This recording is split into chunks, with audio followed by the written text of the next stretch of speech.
not been good enough.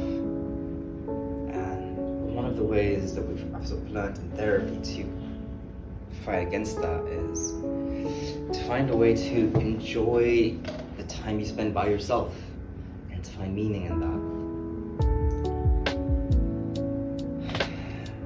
A lot of the time, this is what I spoke of in the last video as well, is like something in my head gets in the way of being able to enjoy the things that I'm passionate about, because there's no clearly defined reason for them. Like, why am I taking these photos and making these videos? Like, very few people, if any, are watching them. Most of them, people are watching them, probably watching for 30 seconds or so.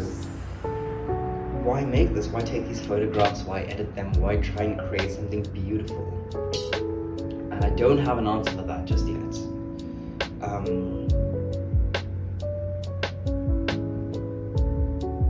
But I am trying. And there is something that I think is meaningful about trying to make things that are beautiful and trying to capture some elements of the world that is at times surreal and colorful. And actually recently I've been wanting to get the Fujifilm X100V. I've been really wanting to get it and tossing between, be like, what is the point of getting this, you know, what is the point of anything? And what is the and wanting to get it really badly. And what I've actually decided to do was actually quite fun, is just to try and do what I can with what I have. You know, all of these photos were taken on my iPhone 12 mini, this tiny little phone, and then edited on my iPad Pro from 2017, I think. And I don't know if anyone else will find these photos to be beautiful, but when I went through and I edited these photos, I found something in them that I thought was really special. I crafted them into something that I think is close to what it felt like to be there. So, this is the first photo I took. It's taken so on the right hand side is where I stay, on the left hand side is the hospital where I work, and so I often cross this road. And this was taken at like 4 or 5 in the morning, similar to what it is now. And the lighting here is always so beautiful, and you know, these light bulbs are always so warm, which I really love, especially at midnight, you know, when you're crossing. The colors they were very moving at the time. This is a photo that I was sitting in my sister's house, and I can't remember exactly what was happening. I think I was fighting with my ex that day. I just wanted to try and make some piece of art that I was hoping would just remove me from what was happening, you know, just so color grading it so that there was more steady tone, like a more purplish bluish hue that pulled through the whole image, and then just like bringing, you know, the color into this red sock, bringing the purple out, you know, bringing that sort of together, making it feel more congruent. This is a photo I took again when I was on call. It's hard to explain what it felt like. I was awake. It was like again, it was 4 o'clock in the morning. It was coming close to the end of my shift. There were these lights, these fan, and it was really hard. So this is what it looked like before I edited it. The lights of these fan were just like sort of hurting, and the colors in the sky were completely washed out. There was a blue hue that I felt that day, so I tried to bring that back into the photo. The lights had these beautiful little twinkling effects once I did that. And I just remember how that felt that day. Like, and again, like, I was having a bit of a tough day. Like, a lot of the time that I'm making art is like, I'm having a difficult time, and I'm trying to make something beautiful in that moment. This was a photo I took of myself. The lighting was incredible that morning, and I rarely take, you know, I don't take selfies and stuff, and I rarely take self-portraits. And I like that it's capturing this, again, an element of where I'm staying. This is my apartment. The difficult thing about photo editing is you never know if you're making the image worse than when you started with. It's not the same as drawing, where you're starting with nothing, and then something is always, for the most part, better than nothing. Whereas with the photo, you can sometimes fuck up the photo by editing it. I can learn from that, and by trying experimenting with different things, I can get better at understanding and watching more videos and developing taste. This is an image that this is from the window. This is literally right behind me. I stuck my camera out the window when I took this photo.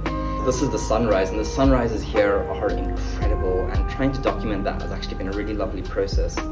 And seeing Willem like take that photographic project where he is just photographing the same rock from different perspectives, with mist, with this, with that, like I've been very inspired by that. It's re-inspired me to like keep taking photos of this sunrise and this sunset.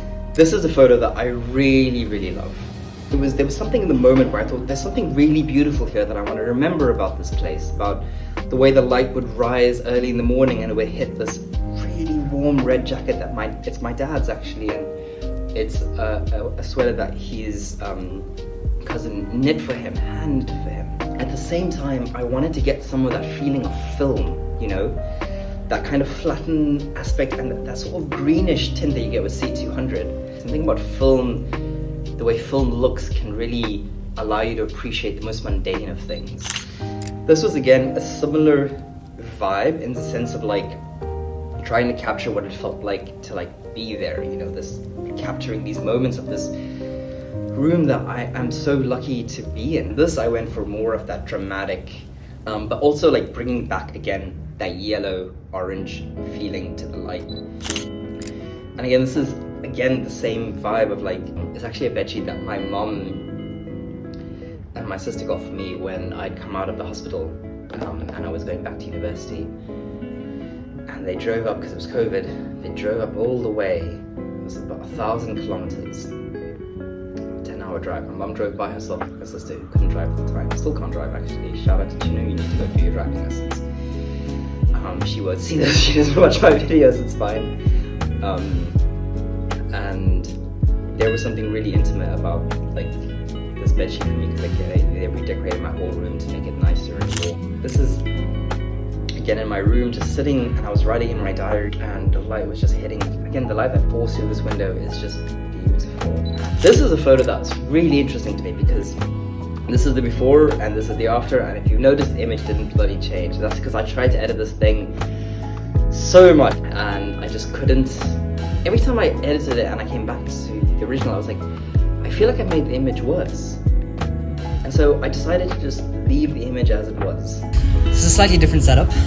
It's not quite 2 a.m. in the morning, but I am recording this post-call again. Yeah, I've got someone behind the camera there. Okay, so these next two photos I took just out of the window here. And when the sun rises, it lands on those two buildings in this really beautiful way.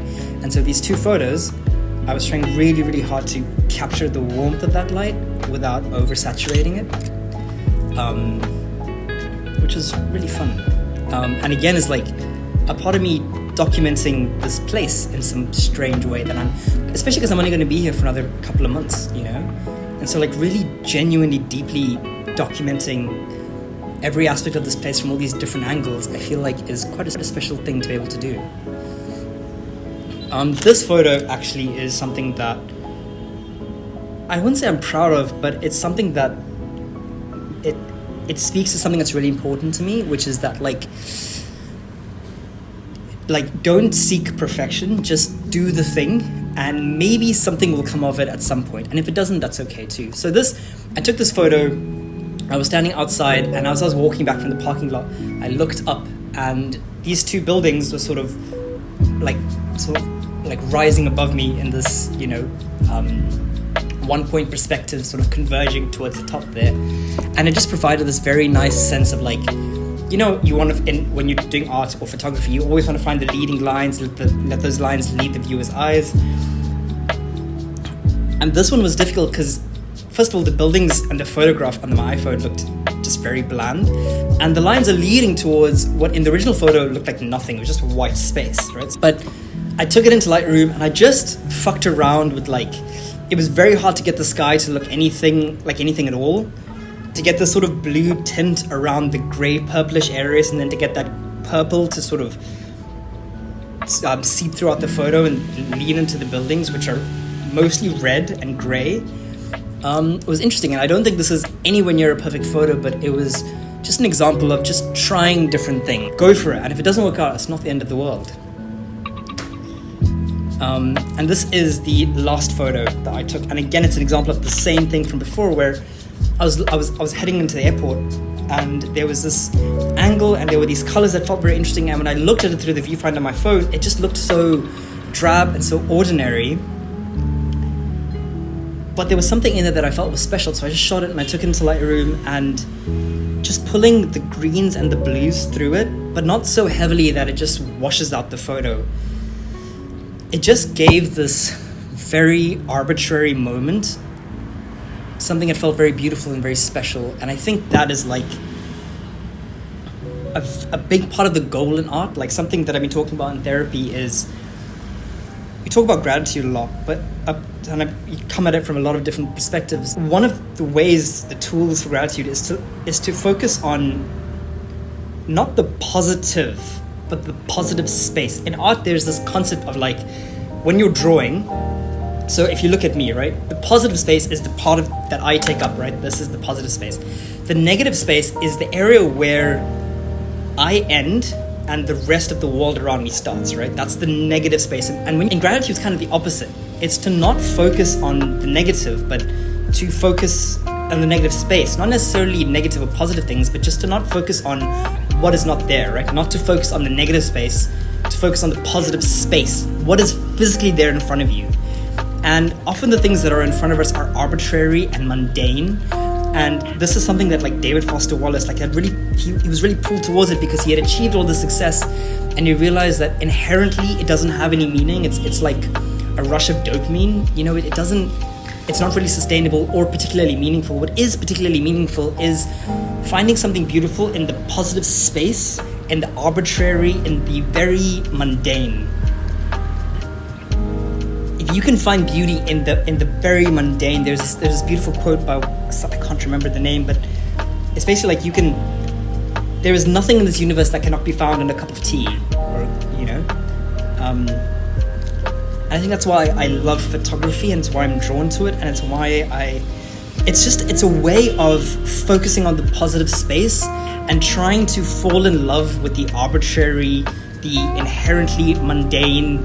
It's deriving meaning from a set of values and data that do not inherently have any meaning, but learning to find the beauty in that anyways. There is something in that there's something in that adds meaning to life, that makes life meaningful in a way that allows you to stop chasing the things that aren't real. Anyways, thank you for watching. Like and subscribe, and send nudes. Bye. That's my new catchphrase.